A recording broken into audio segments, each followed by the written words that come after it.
부산의 현행 거리두기 3단계가 2주 연장됩니다. 사적 모임은 예방접종 미완료자 4명을 포함해 최대 10명까지 허용되고 식당과 카페는 자정까지 영업이 가능해지는 등 일부 방역수칙이 조정됩니다. 16일 낮부터 한반도 북서쪽에서 내려오는 찬 공기 영향으로 기온이 크게 떨어지겠습니다. 일부 경남 내륙 지역은 한파특보가 내려질 가능성이 있다고 부산 기상청은 전망했습니다. 코로나19 장기화로 많은 사람들이 정신적 피로를 호소하는 가운데 도시 농부들이 의료진들에게 직접 기른 채소를 담은 도시락 등 작은 위로의 선물을 전했습니다. 부산시가 부산 고등어의 우수성을 알리기 위해 부산의 대표 상품인 부산 막고의 판매 활성화를 지원합니다.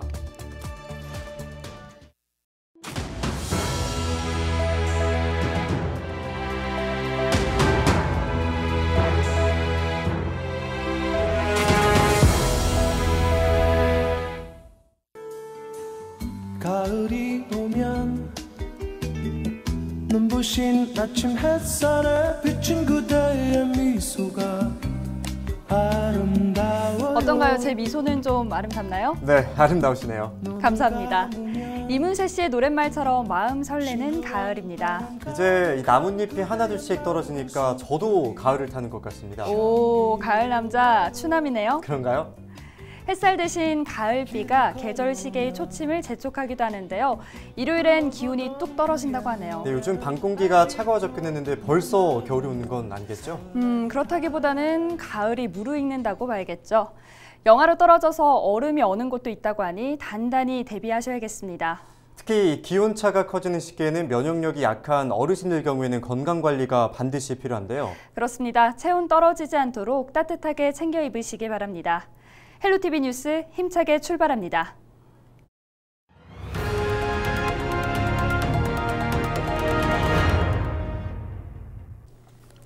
단계적인 일상 회복이 논의되고 있습니다. 사실 오랜 시간 코로나 상황 속에 지친 분들도 많잖아요. 네, 의료진분들은 육체적으로 힘이 들 테고 자영업자들 그리고 일반 시민분들도 정신적으로 고통이 심합니다. 네, 서로를 이해하고 배려하는 것들이 참 소중한 시기일 것 같네요. 네, 맞습니다. 요즘 부산의 시민 농부분들께서 이 작은 위로의 선물을 전달하고 있다고 하더라고요. 네, 벌써 들으셨군요. 네. 직접 기른 채소로 만든 도시락을 의료진들에게 전달하고 또 마음이 지친 시민들에게는 꽃향기를 선물하고 있습니다.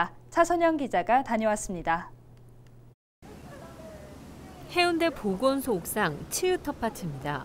가을 햇살 맞으며 무럭무럭 자란 채소를 수확하는 손길이 분주합니다. 영양분 듬뿍 담긴 흙에 도시 농부들의 정성이 더해지며 화단마다 부드럽고 건강하게 자란 채소가 눈에 띕니다. 치유 텃밭은 기억이 희미해진 치매 어르신들을 위한 기억의 공간이자 다문화 가정 아이들의 생태 놀이터이기도 합니다. 이날은 도시 농부들이 해운대 선별진료소에 근무하는 의료진들을 위해 치유 텃밭에 채소를 수확했습니다. 치매 어르신들이랑 텃밭 활동을 하다 보니까 밑에 선별진료소에 있는 의료진들도 보이게 되고, 그래서 이제 여기 텃밭에 있는 작물들을 조금 해서 이제 의료진들도 드리고 보건소에 담당하시는 분들도 많이 수고를 하시니까.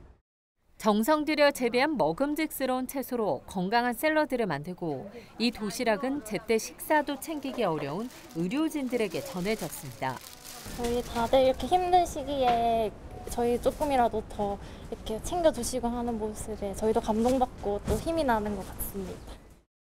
도시 농부들은 의료진들에게는 건강 도시락을, 또 오랜 시간 코로나 상황을 겪으며 지친 시민들에게는 잠시나마 가을의 정취를 느꼈으면 하는 바람으로 사비를 모아 국화꽃 화분도 준비했습니다.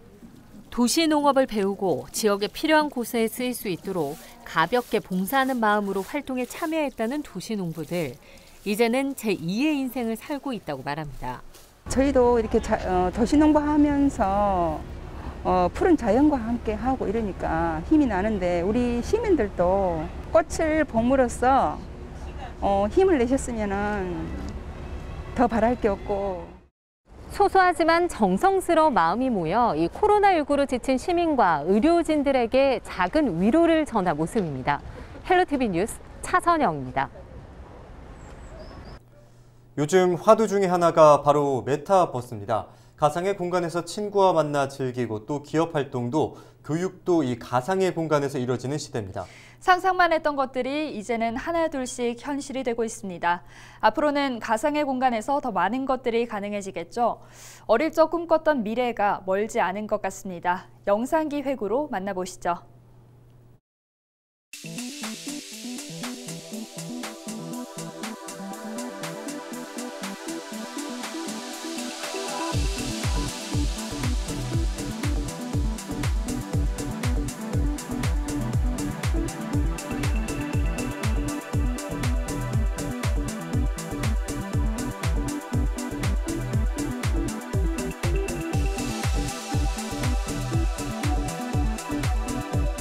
모든 우리 일상생활부터 제조산업까지, 즉 앞으로는 현실 세계에서 이루어지는 모든 활동이 메타버스나 가상 공간에서 우리의 분심이 아바타를 통해서 놀기도 하고 회의도 하고 경제 활동 등을 수행할 수 있게 될 것입니다.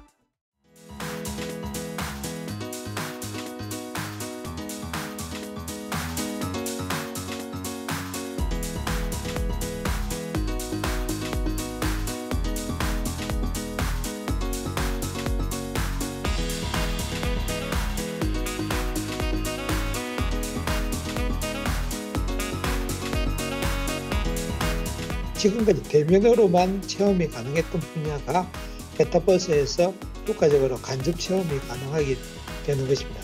가상 세계에서 현실 세계 연결해가지고 재택근무도 할 수도 있고 난이도 높은 교육도 있습니다.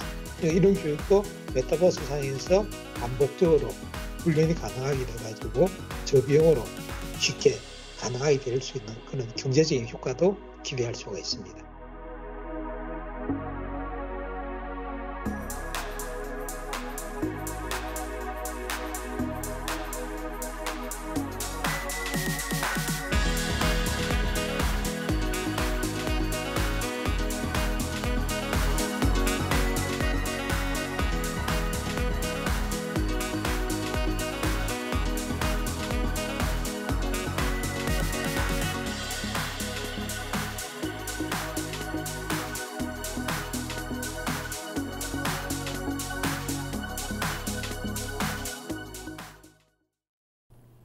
네, 영상을 함께 보고 오셨는데요. 상상만 했던 것들이 현실이 된다는 게 참 매력적인 것 같습니다. 네. 이다솜 아나운서는 메타버스에서 어떤 것들을 가장 해보고 싶으세요?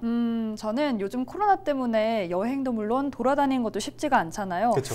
그래서 메타버스로 여행을 좀 해보고 싶네요. 네, 말씀하신 것처럼 이 자유롭게 일상을 누릴 수 있었던 때가 언제였나 하는 생각이 드는데요. 시청자 여러분들께서도 여행을 포함해서 다양한 활동을 이 메타버스를 통해서 즐겨보시길 바랍니다.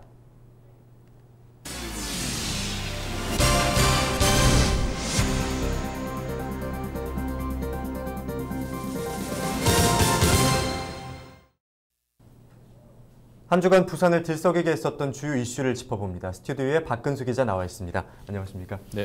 네.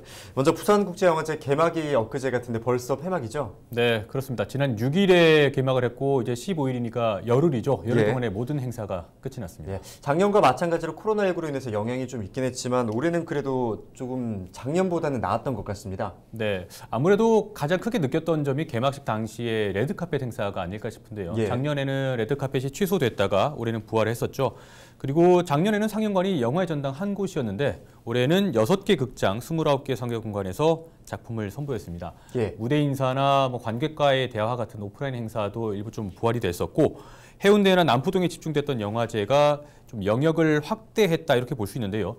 동네방네 비프라는 예를 들면은 부산 시민공원이나 또 부산역, 부산 유라시아 플랫폼처럼 지역별로 한 곳에 스크린을 설치해서 시민들이 작품을 즐길 수 있게 하는 이런 행사들이 펼쳐지면서 보다 좀 영화제가 부산 곳곳에 펼쳐져 있지 않았나 그렇게 생각이 됩니다. 예, 다음으로 영화제 결산에 대해서도 짚어볼까요? 네, 폐막일인 15일 오전에 영화제 측이 이제 결산 기자회견을 열었는데요. 예. 일단 올해는 70개국에서 223편의 작품이 상영이 됐고 영화 관람객은 7만 6천 명으로 집계가 됐습니다. 유효 좌석의 80%에 해당하는 수치고요. 앞서 말씀드렸던 동네방네 비프나 또 커뮤니티 비프의 그 참여자들도 3천 명이 넘게 집계가 됐습니다. 예. 영화제 측은 코로나 이후에 1,000명 이상의 일반 관람객이 참여한 국내 최초의 국제 행사였다 이렇게 자평을 했고 상당히 좀 도전적이었다고 평가를 받고 있습니다. 예, 부산국제영화제 소식에 이어서 이번엔 다른 이슈도 짚어보도록 하겠습니다. 예. 기장 장안의 산업 폐기물 매립장 이슈가 일단락이 됐죠. 네, 그렇습니다. 지난 12일이었죠. 기장 장안읍의 산업 폐기물 매립장 건설 사업을 추진하던 민간 사업자가 사업 계획을 철회를 했는데요. 예. 기장군을 비롯해서 군의회와 또 주민들까지 1인 시위라든가 여러 차례 집회를 개최를 하면서 상당히 반대를 많이 해왔습니다. 이런 반대 여론에 부딪혀서 사업자가 사업 계획을 철회한 것으로 보입니다. 예, 말씀하셨듯이 오규석 기장군수나 군의원들이 1인 시위를 펼쳐왔는데 일단락이 되기는 했지만 또 이런 일이 반복되지 않을 것이다. 이렇게 볼 수도 없잖아요. 네, 그렇습니다. 그래서 오규석 군수가 좀 더 강한 그런 목소리를 내지 않았나 싶은데요. 예. 저희 뉴스에서도 또 다뤄지기도 했습니다만 오규석 기장군수가 앞으로 천혜의 자연 환경을 파괴하는 그 어떤 행위도 결코 용납하지 않겠다 이런 또 메시지를 남기기도 했었죠. 예, 이번엔 계속해서 다음 소식도 짚어보겠습니다. 부산항 8부두 미군 세균 실험실 논란과 관련해서도 시민사회가 부산시를 질타하고 있죠. 네, 시가 시민을 고소한 것에 대해서 예. 갑질 행정을 하고 있다. 시장이 사과해라 이런 내용인데요.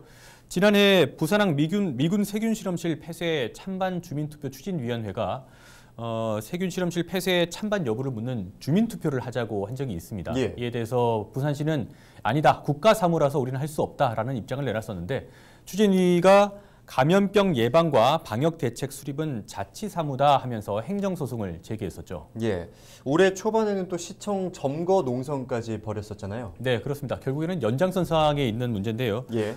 당시에 점거 농성이 벌어졌을 때 부산시가 공동퇴거 불응 또 공유재산법 위반 혐의로 추진위 핵심 인사들을 경찰에 고발한 건데요. 예. 이에 대해서 추진위는 부산시 홈페이지 청원 게시판에 글을 올려서 예. 고발을 취하하고 시장이 사과해야 한다 이렇게 글을 남겼고요. 지금 부산시가 공식적으로 답변을 해야 하는 그 공감수의 기준이 300명인데 지금은 1000명이 넘게 공감을 하고 있습니다. 부산시가 어떤 답변을 내놓을지도 기초가 주목됩니다. 예, 한 주간 발생했던 부산 지역의 이슈를 박근수 기자와 함께 짚어봤습니다. 수고하셨습니다.